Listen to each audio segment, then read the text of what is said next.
انداز دیکھیے، ارشاد فرمایا والعصر، رب فرماتا ہے مجھے زمانے کی قسم ہو۔ اللہ کو بھی قسم اٹھانے کی ضرورت ہے، مالک کریم کو بھی کیا حاجت ہے کہ وہ قسم اٹھائے، لیکن تاکید کر کے بات ذہن میں اتارنے کے لیے۔ انسان کا مزاج ہوتا ہے نا، جس بات پہ قسم اٹھائی جائے اس کو انسان سمجھتا ہے زیادہ پکی ہے، تو طبع انسانی کے مطابق بات کی، فرمایا والعصر، زمانے کی قسم ہو۔ انسان کو پیدا کرنے والا رب قسم اٹھا کے انسان کی ایک بات کرتا ہے، والعصر، مجھے قسم ہو زمانے کی، ان الانسان لفی خسر۔ انسان کو پیدا کرنے والا رب فرماتا ہے بے شک انسان خسارے میں، گھاٹے میں، نقصان میں۔ لوگ اس کو کہہ رہے ہیں بڑا سیٹ ہے، لوگ کہہ رہے ہیں بڑا کامیاب ہے، یہ بھی کہہ رہا ہے اللہ کا بڑا شکر ہے، لیکن پیدا کرنے والا رب، انسان کو بنانے والا، اس کو جاننے والا رب فرماتا ہے مجھے زمانے کی قسم ہو یہ نقصان میں ہے۔ اور خسارہ، اس خسارے کو نہیں کہتے ہیں کہ لوگ کہتے ہیں میں نے کاروبار کیا تھا تو نفع نہیں ہوا، نقصان ہوا۔ خسارہ اس خسارے کو کہتے ہیں جو اصل مال بھی ضائع ہو جائے، راس المال بھی ضائع ہو جائے تو کہتے ہیں خسارہ ہوا ہے، یعنی اس کے پاس جو تھا اس میں بھی یہ خسارے میں، کہ یا اللہ سارے خسارے میں ہے؟ فرمایا نہیں، الا الذین آمنوا، جن میں 4 صفتیں پائی جائیں وہ نہیں خسارے میں۔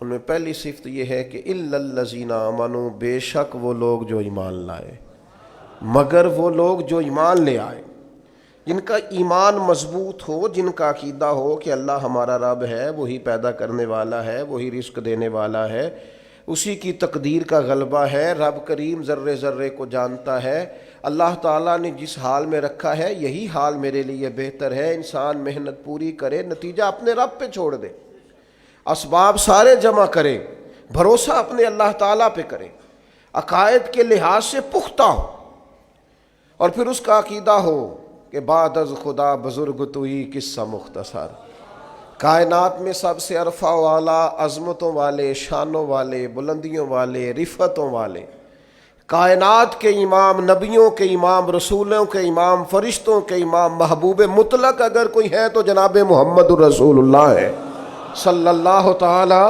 علیہ وسلم۔ سب سے اولا ہو اعلیٰ ہمارا نبی، سب سے بالا ہو اعلیٰ ہمارا نبی، اپنے مولا کا پیارا ہمارا نبی، اور دونوں عالم کا دھولا ہمارا نبی۔ نظریاتی پختگی حاصل ہو، عقائد پختہ ہو، ایمان میں عقائد پوری طرح داخل ہے، عقائد اہل سنت کا پابند ہو بندہ۔ پھر ایک اور بنیادی عقیدہ ہے، اسی ضمن میں سارے عقائد آ جاتے ہیں، فرشتوں پر بھی ایمان ہو، اللہ کے تمام انبیاء پر ایمان ہو، اچھی بری تقدیر پر ایمان ہو، لیکن ایک بنیادی عقیدہ جس کو عقیدہ آخرت کہا جاتا ہے، اس پر انسان کا ایمان ہونا بڑا ہی ضروری ہے۔ اگر آخرت پر ایمان کمزور ہو جائے تو دنیا میں جتنے بھی عمل ہم کرتے ہیں یہ سارے کمزور ہو جائیں۔ یہ جو لوگ ڈپریشن میں، ٹینشن میں، انزائٹی میں چلے جاتے ہیں اور ایک بات بار بار کرتے ہیں کہ میرے ہی ساتھ ایسا کیوں ہوتا ہے، آخر بڑی ہی کوشش کے بعد میں ہی ناکام کیوں رہ گیا، تو انہیں بتایا جائے گا کہ کامیابی پتہ کیا ہے؟ لا یستوی اصحاب النار و اصحاب الجنہ، اصحاب الجنت هم الفائزون۔ جنتی اور جہنمی برابر نہیں ہیں، کامیاب وہ ہیں جنہیں اللہ تعالیٰ نے اصحاب جنت بنایا ہے۔ جو جنتی ہیں وہ کامیاب ہیں، جس کو اپنی آخرت کے تعلق سے اللہ تعالیٰ نے فکر سلیم دی ہے، راہ ہدایت دی ہے، اعمال حسنہ پر استقامت دی، اور وہ سمجھتا ہے کہ میں محنت اپنی آخرت کو ٹھیک کرنے کے لیے کر رہا ہوں، جد و جہد میری اپنی قبر کے لیے، حشر کے لیے، آخرت کے لیے۔ آخرت پر جس بندے کی توجہ ہے وہ بندہ کامیاب ہے۔ اس لیے دنیا میں اگر دنیاوی طور پر کوئی ناکامی آ بھی جائے تو کوئی اتنی بڑی ناکامی نہیں ہے، اس لیے کہ اصل کامیابی آخرت کی کامیابی۔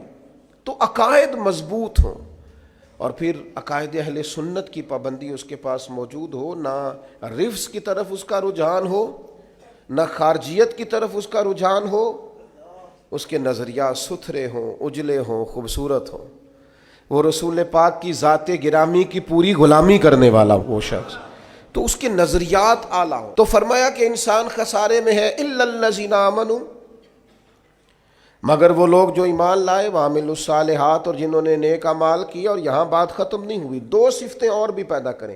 یہ دو باتیں ان کی اپنی ذات تک تھیں، آمنوا وعملوا الصالحات، یہ دو باتیں ان کے اپنے لیے تھیں۔ اب وہ سوسائٹی کو کیا دیں؟ دو کام معاشرے کے لیے بھی کریں، وتواصوا بالحق، حق بات کی نصیحت کریں وہ معاشرے میں، خیر کی بات کی نصیحت کریں، وائرل باتیں نہ کریں۔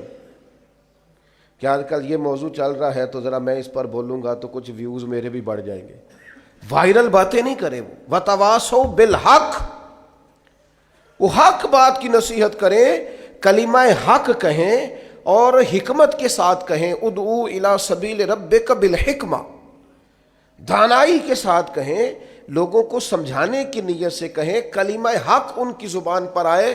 اور میرے نبی پاک علیہ السلام نے فرمایا سب سے افضل جہاد ظالم بادشاہ کے سامنے کلمہ حق کہنا ہے۔ آپ حق کے ساتھ کھڑے ہوں، پھر آپ لوگوں کو امر بالمعروف کریں، پھر نہی عن المنکر کہیں، اور وہ بھی بندہ دیکھ کے نہیں۔ اگر امیر آدمی غلطی کر رہا ہے تو پھر آپ خاموش ہیں، اور کسی غریب کو کرتے دیکھ لیا ہے تو آپ نے دینی حکمت کو بھی پیش نظر نہیں رکھا اور اسے رسوائی کر دیا ہے، آپ نے اسے سخت ترین تکلیف سے گزار دیا ہے۔ حق بات کی نصیحت کریں، اور جو لوگ حق بات کہتے ہیں نا